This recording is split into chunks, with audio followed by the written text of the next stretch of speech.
parti pour la 3e édition du Loto du patrimoine. Cette année, 18 monuments en péril ont été sélectionnés. Parmi eux, le fort de Cormeilles en Parisie, près de Paris. C'est l'une des plus grandes forteresses militaires. Elle a servi de décor à de nombreux films. Julien Cholin avec Tania Watine et Floriane Olivier. Ces murs devaient protéger Paris d'une invasion.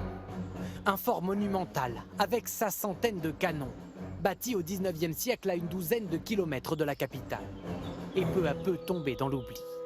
Le Loto du patrimoine permettra-t-il à ses bénévoles de sauver ce bijou d'architecture militaire?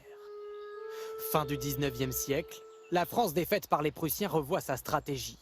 Le général Serré de Rivière est chargé de construire 19 forts autour de Paris.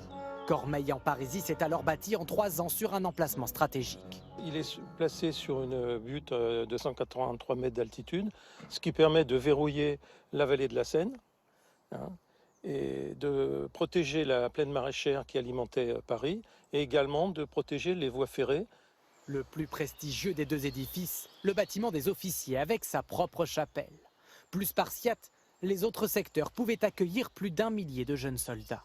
Ils sont logés, blanchis, nourris, puisque ici c'est une vraie ville, un vrai village. Ils pouvaient tenir un siège allant jusqu'à 3 mois. En fin de compte, le fort n'aura jamais servi qu'à dissuader l'ennemi. Son seul fait d'armes en 1915, des tirs de soldats en direction d'un dirigeable allemand. Le fort sert ensuite de terrain d'entraînement avant d'être vendu à la région en 98. Depuis, les bénévoles qui en ont la charge ont monté un petit musée. Ils envisagent aussi de louer les salles pour des réceptions. Selon eux, il faudrait plus d'1 million d'euros de travaux pour sauver le fort de Cormeilles.